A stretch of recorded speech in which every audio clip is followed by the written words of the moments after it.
ಓಂ ಗಂಗನಪತಿಯೇ ನಮಃ. ಜೈ ಶ್ರೀಕೃಷ್ಣ. ಓಂ ದುಮ್ ದುರ್ಗಾಯೇ ನಮಃ.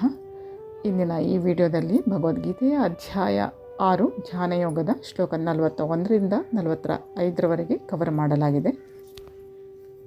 ಶ್ಲೋಕ 41 ಶ್ರೀಕೃಷ್ಣನ ಮಾತು ನಡೀತಾ ಇದೆ.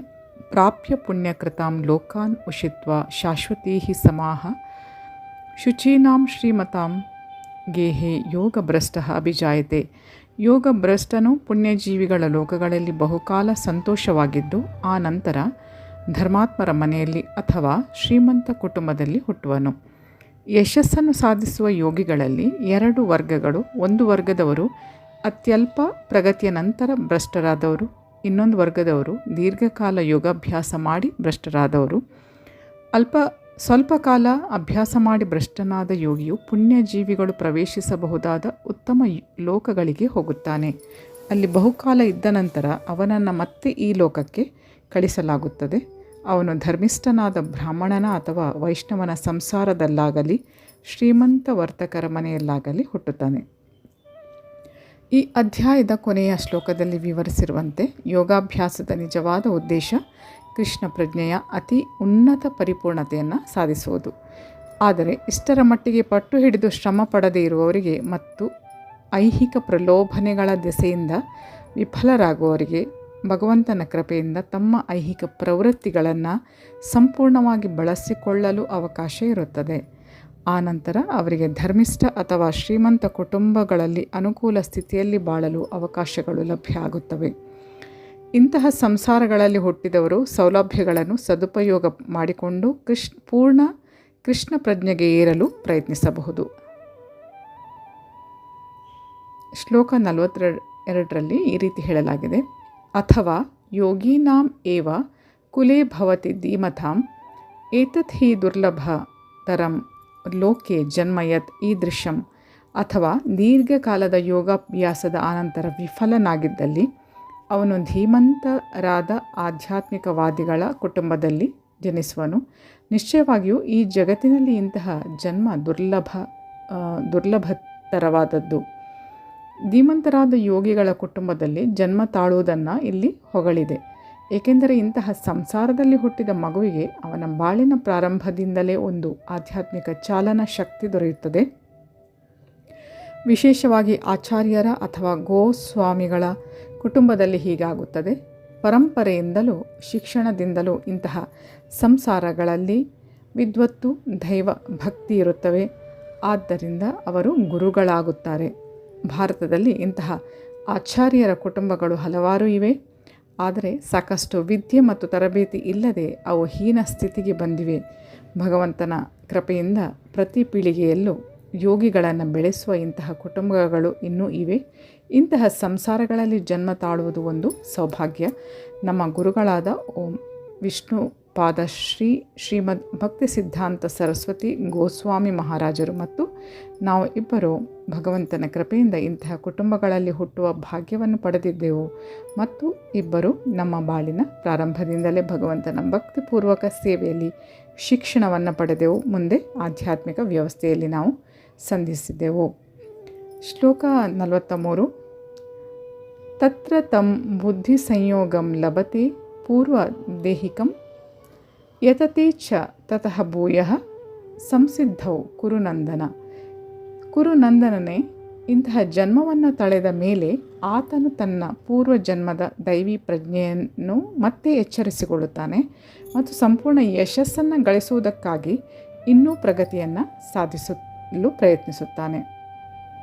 ಒಬ್ಬ ಸದ್ಬ್ರಾಹ್ಮಣನ ಸಂಸಾರದಲ್ಲಿ ಅರಸ ಭರತನು ತನ್ನ 3ನೆಯ ಜನ್ಮವನ್ನು ತಾಳಿದ. ಹಿಂದಿನ ದಿವ್ಯ ಪ್ರಜ್ಞೆಯನ್ನು ಪುನಶ್ಚೇತನಗೊಳಿಸಲು ಉತ್ತಮ ಜನ್ಮ ತಾಳುವುದಕ್ಕೆ ಇದು ಒಳ್ಳೆಯ ಉದಾಹರಣೆ. ರಾಜ ಭರತನು ಜಗತ್ತಿನ ಚಕ್ರವರ್ತಿ. ಅವನ ಕಾಲದಿಂದ ದೇವತೆಗಳು ಈ ಲೋಕವನ್ನು ಭರತ ವರ್ಷ ಎಂದು ಕರೆಯಲು ಪ್ರಾರಂಭಿಸಿದರು. ಅದಕ್ಕೆ ಮೊದಲು ಈ ಲೋಕಕ್ಕೆ ಇಳಾವೃತ ವರ್ಷ ಎಂದು ಹೆಸರಿತ್ತು. ಚಕ್ರವರ್ತಿಯು ಚಿಕ್ಕ ವಯಸ್ಸಿನಲ್ಲೇ ಆಧ್ಯಾತ್ಮಿಕ ಪರಿಪೂರ್ಣತೆಗಾಗಿ ಪ್ರಾಪಂಚಿಕ ವ್ಯವಹಾರದಿಂದ ದೂರವಾದನು. ಆದರೆ ಯಶಸ್ವಿಯಾಗಲಿಲ್ಲ.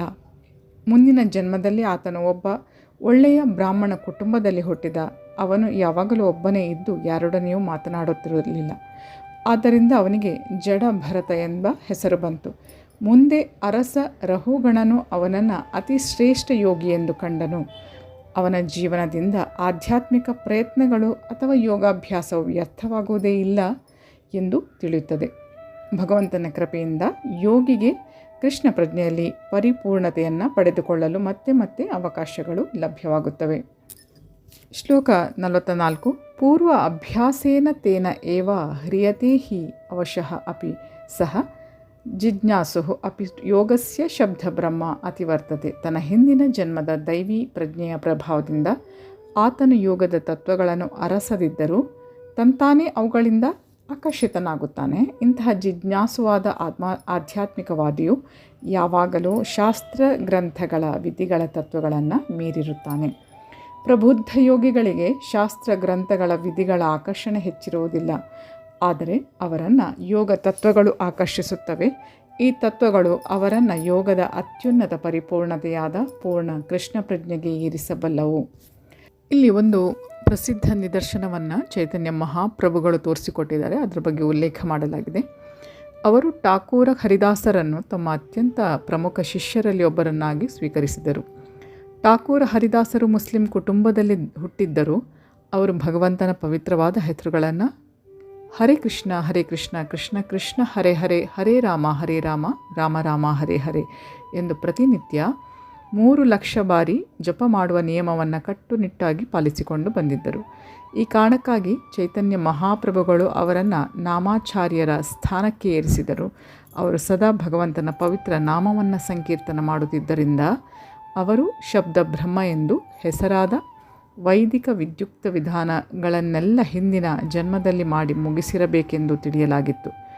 ಪರಿಶುದ್ಧನಾಗದೆ ಯಾವ ಮನುಷ್ಯನೂ ಕೃಷ್ಣ ಪ್ರಜ್ಞೆಯ ತತ್ವಗಳನ್ನು ಇಷ್ಟಪಡಲಾರ ಅಥವಾ ಭಗವಂತನ ಪುಣ್ಯನಾಮವಾದ ಹರೇ ಕೃಷ್ಣ ಮಂತ್ರದ ಸಂಕೀರ್ತನೆಯಲ್ಲಿ ತೊಡಗಲಾರ. ಶ್ಲೋಕ 45. ಪ್ರಯತ್ನಾತ್ ಯತಮಾನಃ ತು ಯೋಗಿ ಸಂಶುದ್ಧ ಕಿಲ್ಬಿಷಃ ಅನೇಕ ಜನ್ಮ ಸಂಸಿದ್ಧ ತತಃ ಯಾತಿ ಪರಾಂ ಗತಿಂ. ಯೋಗಿಯು ಎಲ್ಲ ಕಲ್ಮಶಗಳನ್ನು ತೊಳೆದುಕೊಂಡು ಶುದ್ಧನಾಗಿ ಇನ್ನಷ್ಟು ಪ್ರಗತಿಯನ್ನು ಸಾಧಿಸಲು ಶ್ರದ್ಧಾಪೂರ್ವಕ ಪ್ರಯತ್ನವನ್ನು ಮಾಡುತ್ತಾನೆ. ಹೀಗೆ ಅನೇಕ ಜನ್ಮಗಳಲ್ಲಿ ಅಭ್ಯಾಸ ಮಾಡಿದ ನಂತರ ಪರಿಪೂರ್ಣತೆಯನ್ನು ಪಡೆದು ಪರಮ ಗುರಿಯನ್ನು ಸಾಧಿಸುತ್ತಾನೆ. ವಿಶೇಷವಾಗಿ ಧಾರ್ಮಿಕವಾದ ಅಥವಾ ಶ್ರೀಮಂತವಾದ ಅಥವಾ ಪವಿತ್ರವಾದ ಸಂಸಾರದಲ್ಲಿ ಹುಟ್ಟಿದವನಿಗೆ ಯೋಗಾಭ್ಯಾಸಕ್ಕೆ ಅನುಕೂಲವಾದ ವಾತಾವರಣವಿದೆ ಎಂಬುದರ ಅರಿವಾಗುತ್ತದೆ.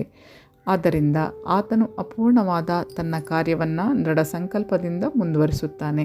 ಹೀಗೆ ಆತನು ಐಹಿಕ ಕಲ್ಮಶಗಳನ್ನು ತೊಡೆದುಹಾಕಿ ಪರಿಶುದ್ಧನಾಗುತ್ತಾನೆ. ಅವನು ಕಡೆಗೆ ಎಲ್ಲ ಕಲ್ಮಶಗಳಿಂದ ಬಿಡುಗಡೆಯಾಗಿ ಅತ್ಯುನ್ನತ ಪರಿಪೂರ್ಣತೆಯಾದ ಕೃಷ್ಣ ಪ್ರಜ್ಞೆಯನ್ನು ಸಾಧಿಸುತ್ತಾನೆ.